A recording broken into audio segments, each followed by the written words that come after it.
Good evening, everyone, and welcome to today's wonderful evening with Dr. Murli Bharadwaj. The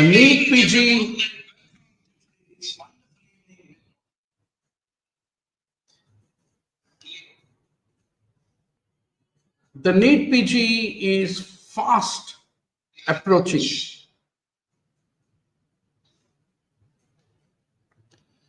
The NEETPG is fast approaching. We need to be faster than the NEETPG. No tension. Obstetrics, gynecology, surgery, these are all highly scoring subjects. Only what you need to do is know what examiner wants. So I created for you, only for you, these mind map revision books, which are called Snapshots. Go to the learnograph.com. You can download the PDF. You can share the PDF with your friends, sit together, and then do the discussion. Each subject, there are around 200 mind maps, 500 MCQs, and around 2,000 high-yield facts, which will make you to rapidly revise in about 8 to 10 hours. So very nice to see Dr. Anita Rani. Very happy birthday, Anita. One of my very favorite students. So all students are favorite. And I wish this year God blesses you with MD General Medicine seat. Sindhu,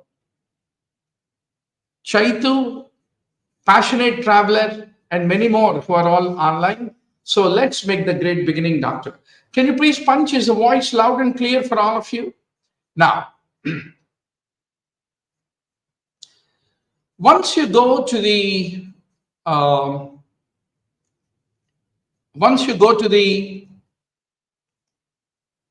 download the PDF, you have 200 NEETPG mind maps, 500 sure short MCQs in obstetrics, right? So you have the index of all the important topics. That is 217 mind maps that you need to master, from which all the 200 questions going to come. So the whole fun is how you are going to master 4 or 5 important points about each of these topics is very, very essential for the tomorrow's exam, doctor. So yes, let's make the great start. Decidua. So Decidua is all that endometrium of the pregnant uterus. The increased structural secretory activity of the endometrium because of the progesterone's influence after the implantation is called as decidual reaction. If you look at the well-developed decidua, it has 3 layers: superficial compact, intermediate sponge layer, and the thin basal layer, which is the one which regenerates after the parturition, is what you need to remember. So there are 2 ways the MCQ can come from this. The intermediate sponge layer of the decidua is also called Decidua spongiosum. If you take a clinical Binet-based question, 28-year-old woman in her first trimester of pregnancy presents with vaginal spotting. An ultrasound shows a normal intrauterine pregnancy. So what is the process most likely occurring in her endometrium? Decidual reaction is what you need to basically remember. So that's a few short points that you need to remember when it comes to the decidua, our first mind map. Now comes placenta. What type of placenta is human placenta, doctor? Discoid because of the shape. Hemochorial because of the direct contact of the chorion with the maternal blood. It is called deciduate because some maternal tissue is being shed at the time of parturition. The placental barrier, what does it basically contain? It contains syncytial trophoblast, cytotrophoblast, basement membrane, stromal tissue, endothelium of the fetal capillary wall, and it is 0.025 mm thick is what you need to remember. So how does the placenta develop? It has a fetal component, it has a maternal component. Maternal component is called Decidua basalis. Fetal component is called chorion frondosum, is what you have to ultimately remember. Can you please punch, doctor? Is the voice loud and clear for all of you? Yeah. So now, how MCQ can come? A 28-year-old woman comes for the placental checkup. What type of placenta does she have? Hemochorial. Human placenta is hemochorial. So what are the components that compose the placental barrier? Syncytial trophoblast, cytotrophoblast, basement membrane, they all constitute the placental barrier, is what you need to remember. That is our second mind map. Like this, one after the other mind maps. Thank you, Sindhu, for a quick feedback. Good. What are the portions of Decidua? After the interstitial implantation of the blastocyst, you get the Decidua basalis. The Decidua which is in contact with the base of the blastocyst is called Decidua capsularis. The thin superficial compact layer covering the ovum is called Decidua vera or parietalis. And the rest of the Decidua lining the uterine cavity outside the site of the implantation. And once the term pregnancy is reached, the Decidua vera and Decidua capsularis become atrophied. The Decidua basalis retain its characteristic appearance until the term and become the maternal part of the placenta, is what you need to remember. So how can a clinical vignette-based MCQ can come? Yes. 30-year-old women, routine prenatal visit at 20 weeks, ultrasound reveals normal developing fetus and a well-formed placenta. So which part of the Decidua is in direct contact with the developing embryo and eventually will become the maternal part of the placenta? What is your answer, doctor? Decidua basalis. So in every mind map, you have two MCQs, one USMLE style clinical vignette based MCQ, other is a straightforward single liner type of question. So totally 218 mind maps, you will revise the entire obstetrics. There is nothing more than this. At least this is the minimum thing that you need to know when you go for the exam. Each snapshots review book can be revised within 8 to 10 hours. That way, 20 subjects can be revised within 150 to 200 hours before the exam. That's the whole funda behind these ebook PDFs.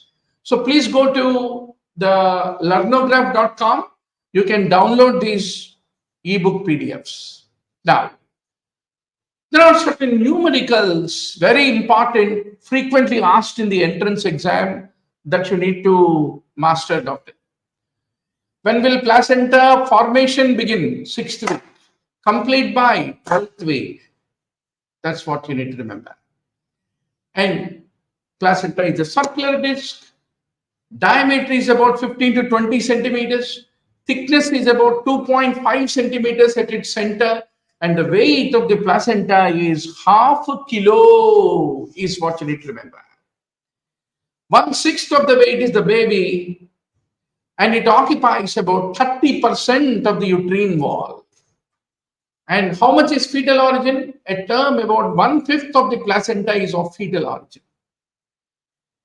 And is there any condition that lead to a heavy placenta, large placenta? Yes, sir. Congenital CMV infection can cause a large placenta. So what can come as a clinical vignette-based MCQ? A 25-year-old pregnant woman at 30 weeks and the sonographer notes the placenta is abnormally large, heavy. What is that condition? Congenital CMV infection can cause large.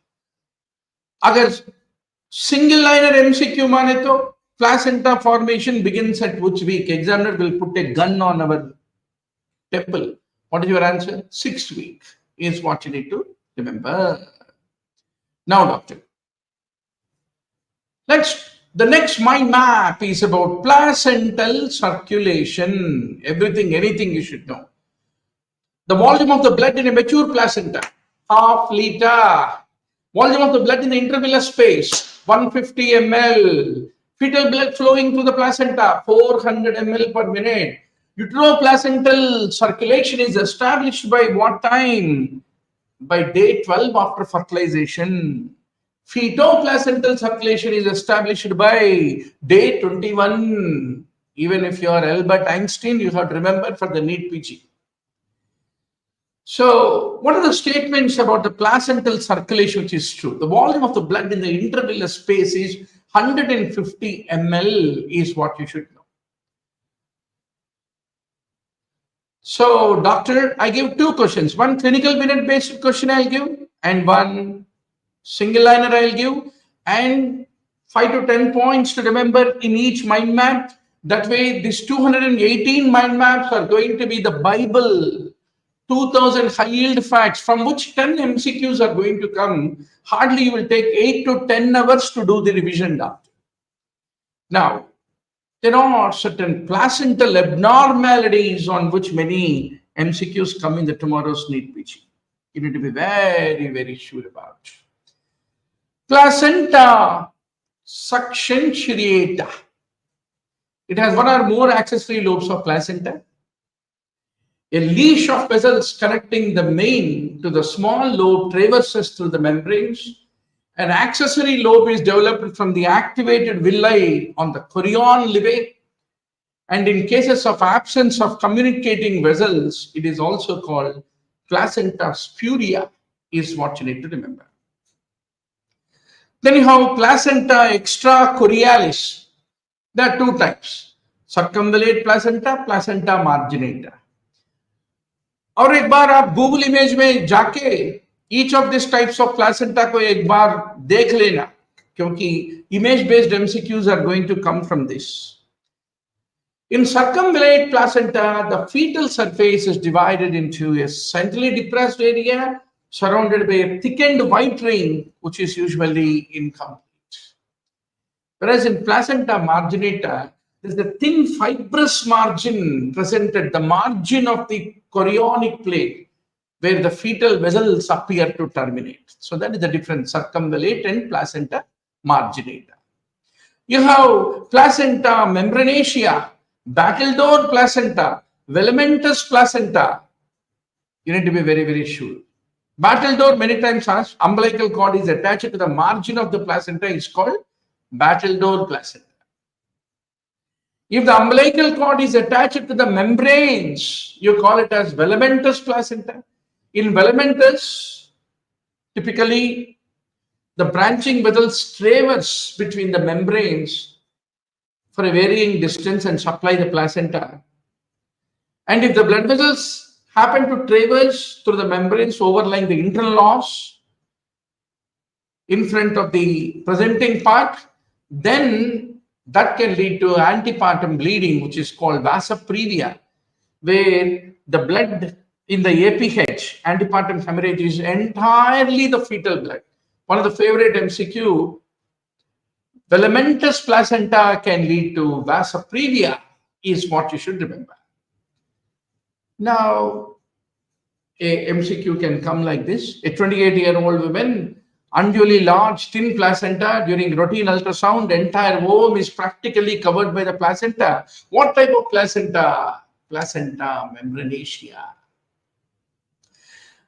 If you want a single liner MCQ, then examiner will ask, battledore placenta is characterized by the umbilical cord, which is attached to the margin of the placenta, is called the battledore placenta, is what you need to remember. The next favorite mind map that you should master is Nidabook's layer. So what is Nidabook's layer? It is fibrinoid degeneration, a zone of fibrinoid degeneration where the Decidua and the sensitio trophoblast meet. It limits further invasion of the Decidua by the trophoblasts. And if at all the Nidabook's layer is absent, what will happen? It lead to placenta accreta, a deeply rooted, implanted placenta is placenta accreta, right? Sometimes if it lead to development of, it can lead to the development of bleeding, right? So absence of the Nidabook's layer lead to placenta accreta is what you need to remember. And what are Hofbauer cells? Hofbauer cells are those macrophages in the stroma of the placenta.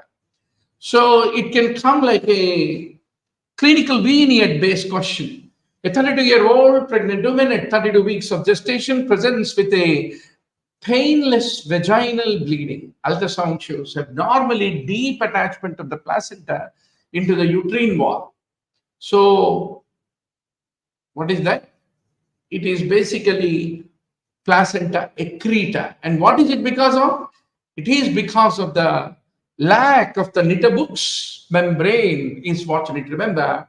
And placenta accreta can lead to painless vaginal antipodal hemorrhage is what you need to basically remember.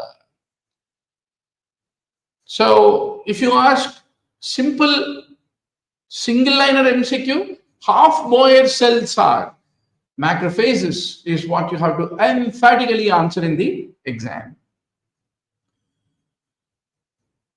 Now, what are the hormones which are secreted by the placenta? So you should know there are some protein hormones, steroid hormones. So HCG, human placental lactogen, human chorionic thyrotropin, corticotropin, pregnancy-specific beta-1 glycoprotein. And what are the steroid hormones? Estrogen and progesterone. So a question can come, 28-year-old woman, first trimester, excessive vomiting, nausea, significant weight loss, elevated level of which hormone is there? So typically, hyperemesis gravidarum that you see, more common in twin pregnancies, multiple pregnancies, has a very high levels of HCG is what you have to remember. So that is the story. Now comes the favorite mind map that you need to master. Human chorionic gonadotropin. Everything, anything about this you should know. So HCG, what is it? It's a glycoprotein. It has the highest amount of the carbohydrate content compared to any other human hormone. The beta subunit of the HCG is more important and responsible for all the functions of the HCG. More important than alpha subunit. That's the reason we call beta HCG. So what is the half-life of HCG? 24 hours. What is the doubling time of the HCG? 1.4 to 2 days. And what is the most sensitive way to detect HCG? It is the fluorescence immunoassay. In the first trimester, it is the HCG which maintains the corpus luteum. And corpus luteum in turn produces progesterone. And how will HCG will be able to maintain the corpus luteum? To maintain the corpus luteum, you require luteinizing hormone. So the alpha unit of the HCG molecule act like LH and maintain the corpus luteum, and the corpus luteum in turn produce progesterone. Progesterone in turn maintains the blood flow to that implanted fertilized ovum to maintain the pregnancy. So these are all interrelated to each other. HCG can stimulate the Leydig cells in the case of the male fetus to produce testosterone. So how will male external genitalia develop? Somebody should tell, hey, you are the male. So there are two things. One is the fetal pituitary gonadotropins. They are the ones which will stimulate the Leydig cells to produce testosterone. The other one is the HCG produced by the mother also stimulates the Leydig cells in the male fetus and lead to the development of the male external genitalia. अगर मर्द बनना है तो मां से तैयार हुए HCG का भी रोल है, not only the fetal pituitary gonadotropins. That's the reason there is a famous dialogue. मेरे पास घर है, गाड़ी है, बंगला है, मगर मेरे पास मां है, who is responsible for the male external genitalia to evolve. Now, HCG has an immunosuppressant activity. It helps the prevention of the rejection of the fetus. HCG stimulates both the adrenal steroidogenesis and also placental steroidogenesis. HCG stimulates the maternal thyroid because its alpha subunit also has a thyrotropic activity. HCG promotes the uterine relaxation, uterine vascular dilatation. Everything about HCG you should know. So once you do a quick revision of the points, doctor, in the mind map, you need to quickly go and solve the questions. That's how all these 218 mind maps you need to quickly revise. Now, what is the correlation between the levels of the HCG and the findings that you see on a transvaginal ultrasound in the onset of pregnancy is a very important question. अगर ट्रांसविजिनल ultrasound करे तो gestational sac दिखाना है तो minimum HCG level should be 1500. Yolk sac दिखाना है तो minimum HCG should be 7000. Fetal pole दिखाना है तो कहां ट्रांसविजिनल अल्ट्रासाउंड में minimal HCG should be 5000. And by the time fetal cardiac activity is there, minimum HCG level is 17,000. So that's what you need to remember, doctor. Very nice to see Dr. Ravinder. Excellent, doctor. Very nice to see you. So once more, I want to tell to all you wonderful guys, go to the learnograph.com. There you have this series called Snapshot series. On all the 20 subjects, एक के बाद हम launch कर रहे. Already microbiology, ophthalmology, biochemistry, psychiatry, 4 subjects. This is the 5th subject we launched. And you have 2000 high yield facts to revise the obstetrics within 8 to 10 hours. And there are 200 MCQs, 100% strike rate for the 10 MCQs to come from these concepts. So 10 घंटे का investment करे तो आपको मिल जाएगा 10 out of 10 in the subject of obstetrics. So here you have the index of all the 217 mind maps, doctor. So each mind map you have got 2 questions and important facts that are being given, right? Now, let's talk about human placental lactogen.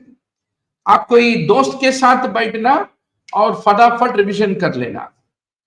Human placental lactogen is also called chorionic somatotropin. When the maternal serum, you can detect in the maternal serum by 3rd week of gestation. Highest HPL levels by 34 to 36 weeks and half-life is 15 to 30 minutes. So a MCQ can come like this. A 26-year-old pregnant woman, she's 34 weeks gestation, curious to know about the hormones. Which hormone likely to peak? It is a human placental lactogen, is what you need to remember. Now, doctor, what are the functions of HPL? Human placental lactogen. It will increase the insulin resistance in the mother. You know, insulin is lipogenic hormone. Anything anti-insulin is lipolytic. That's the reason human placental lactogen promotes maternal lipolysis. That's the reason pregnancy may glucose intolerance is a very important problem because of the HPL. And because of the lipolysis, free fatty acids are released, which are used by the mother for energy, so that the mother can use FFAs, free fatty acids, and the fetus can use glucose. That is the whole purpose of human placental lactogen. And human placental lactogen prepares the breast for the lactation, is what you need to remember. So a 32-year-old woman is found to have elevated level of the hormone that increases the insulin resistance, promote lipolysis, prepare the breast for lactation. What is that? Human placental lactogen is what you need to remember. The next favorite mind map that you need to master is estrogen. So estrogen production depends on what? On the fetal precursor, which is dihydroepiandrosterone sulfate. From where is it produced, doctor? It is the predominant steroid which is produced by the fetal adrenal gland and used by the placental enzymes to synthesize the estriol and estradiol. Placenta by itself cannot synthesize estrogen because it does not have 17-alpha hydroxylase, which converts the C21 to C18 steroid. That's a point you need to remember. So next, one of the favorite MCQ in the exam is what are the most specific estrogen in the pregnancy? Estriol, E3 is more specific. And if you want to find out which hormone can be used as a marker of the fetal well-being, what is your answer? Estriol is what you need to remember. So this is one of the favorite question. Which hormone most likely elevated and considered a marker of the fetal well-being, doctor?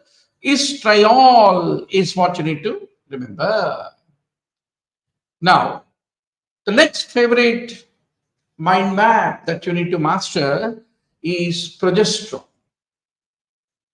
Progesterone is the main hormone produced by the corpus luteum in the initial 6 to 7 weeks of pregnancy. At 8 to 10 weeks, तब तक placenta develop हो जाएगा, and the placenta takes over the function of the corpus luteum is what you need to remember. And unlike the progesterone, the precursors of the fetal origin, unlike the estrogen, precursors of the fetal origin are not necessary for the estrogen production. Whereas if you take the progesterone, precursors from the fetal origin are required. If you take the estrogen, right? Now, progesterone is mainly the one which maintains the myometrium to remain silent at the time of pregnancy. It will lead to relaxation of the myometrial smooth muscle. And to maintain the pregnancy, the first 6 to 7 weeks, you require adequate amount of progesterone. So somebody who have miscarriages, the obstetrician even checks for the progesterone levels. If they are not adequate, they administer the progesterone. So a 25-year-old woman presents with a sudden abdominal pain, vaginal bleeding at 7 weeks of gestation. There's an empty uterine cavity and a right head neck cell mass. Her progesterone levels are low. What is the most likely diagnosis? So it is ectopic pregnancy is what you need to remember. And what is the main function of progesterone, doctor? So progesterone is the one which is mainly responsible for myometrial quiescence, to keep the myometrium silent, to not go into any contraction leading to the development of miscarriage is what you need to remember. So that is how, using this mind maps ebook, doctor, you can master the entire obstetrics with 217 mind maps. Today only, go to the Learnograph, download the ebook, and also solve the MCQs. And 8 to 10 hours se zyada nahi padna obstetrics ko. That is important. Umbilical cord. It connects fetal umbilicus and the fetal surface of the placenta, through which the fetal blood flows to and from the placenta. It has two arteries, one vein, right umbilical vein disappears. Normal length of the umbilical cord is about 40 centimeters. And usually the cord is cut 2.5 inches or 6 centimeters from the umbilical base.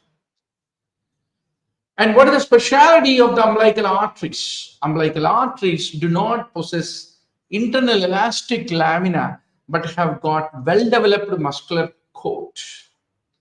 And that helps in effective closure of the arteries due to the reflex vasospasm immediately after the birth of the baby. Both the umbilical arteries and the veins do not have vasa vasorum. And whenever they are normally distended, the umbilical arteries, they exhibit a transverse intimal folds of Hoboken is what you need to remember. So there are two questions based on this high yield facts that you need to master, right? So that's how you need to approach. Single umbilical artery. So absence of the left umbilical artery is most common. Left gets left off. That's how you can remember. So it can be associated with few congenital anomalies, genitourinary anomalies, serious anomalies, GAT obstructive anomalies. Trisomy 18, Edwards syndrome can be associated with single umbilical artery is what you need to remember. So what is meant by umbilical coiling index? Typically on ultrasound, number of coils per centimeter of the umbilical cord is called umbilical coiling index. Normal coiling index is 0.17 coils per centimeter. Accordingly, hypocoiling, hypercoiling. Hypercoiling means IUGR and fetal acidosis should be suspected. Hypocoiling means fetal death need to be suspected. That's very, very important about the umbilical coiling index. So, doctor, that brings us to the end of Cooper Talande is asking, sir, from where to get the PDF? So there is a link which is made available, doctor. Below, you go to learnograph.com, right? So if you go to the learnograph.com, you get the link. I am trying to paste it. Yes. I'm very sure you got the link. Or simply you can even go to learnograph.com. Right? So you can even go to www.learnograph.com. So there you get the EBook and PDF. So enjoy the preparation. Enjoy the next leftover 2 to 3 weeks, 2.5 weeks of time. So it is my honor and privilege.